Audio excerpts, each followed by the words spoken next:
The French New Wave movement began when a couple of aspiring filmmakers realized that you don't need a budget to make art. Jean-Luc Godard, François Truffaut, Jacques Rivette, Claude Chabrol, and Eric Romer had been film critics and had popularized the auteur theory, a concept of filmmaking in which the directors had full control over their films, where their artistic identity could be revealed, rather than give that to the big movie studios.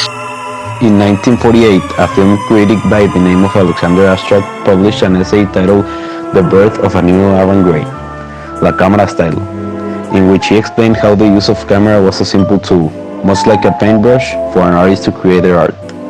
This was followed by the creation of the magazine Cahiers du Cinéma, made in 1951. This magazine would later employ Godard and Truffaut as essayists for the magazine.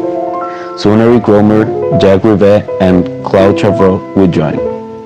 These 5 writers created what would later be known as the foundations and tenets for the Nouvelle, and would be seen in their films.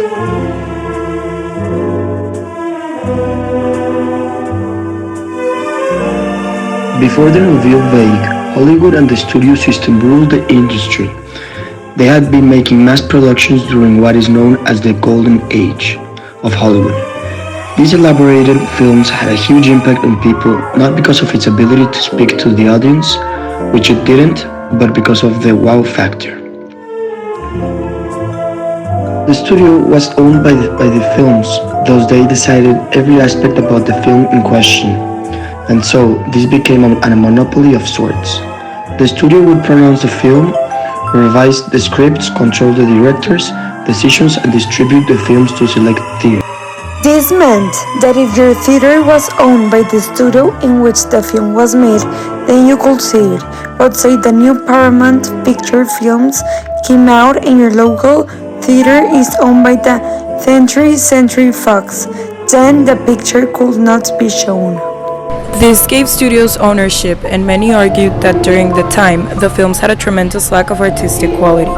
This is not to say that films made during this period were bad, not at all.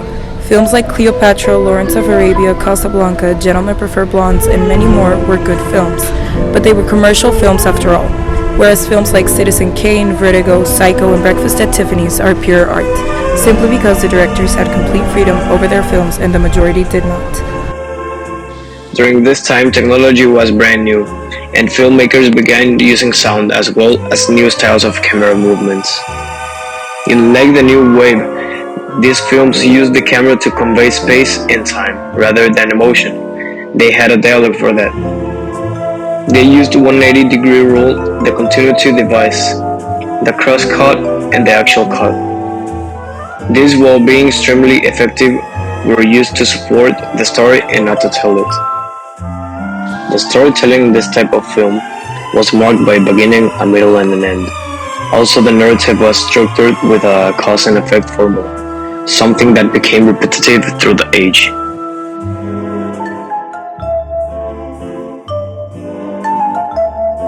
The New Wave was the complete opposite. French New Wave films were shot on location and used natural lighting to make something that felt similar to real life. The Golden Age shot in big studios using artificial lighting to create, as I mentioned before, a really expensive mass production. The New Wave rejected old Hollywood values based on narrative and media influence. The directors believed that emotion should not be guided by dialogue, but instead it should be perceived by the audience just as they would in real life. It was the idea that sometimes a feeling is stronger than words ever could be. The New Wave dialogues, or lack thereof, were rebellious and thought-provoking. Because of the low budget, directors resorted to other forms of conveying human life, through jump cuts, different types of editing, moving cameras, shooting on location, improvisation, and long takes.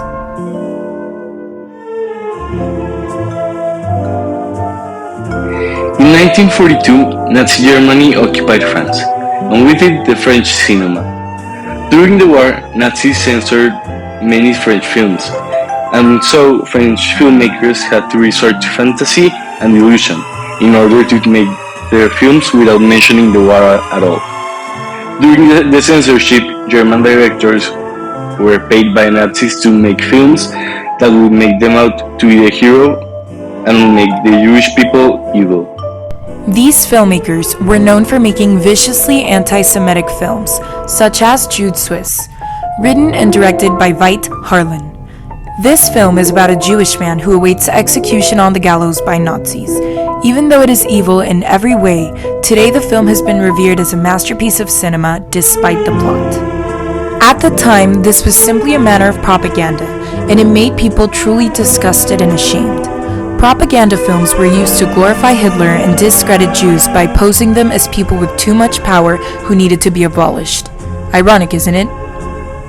In occupied countries, people who were once cinephiles steered clear from cinema and were deeply saddened by the corruption of the art. It made people feel uncomfortable, and the only emotion expressed through these films was hatred. In 1949, World War II had just ended. Nazi censorship was no more, and the French would be able to enjoy previously censored films.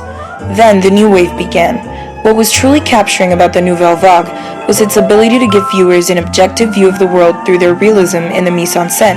Such is the case with the 1960 film by Jean-Luc Godard, Breathless. This film was revolutionary for many reasons.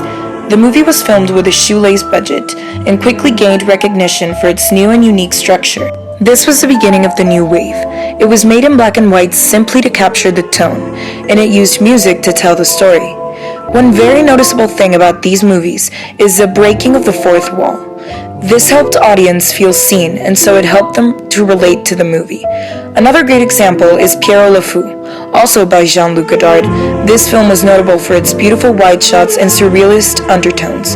The dialogue was real, the emotions were expressed, the colors were vibrant, and it spoke to many because it allowed people to live in this world that was so different from their own, and it had this beauty that was contrasting to the bleak reality of post-war France.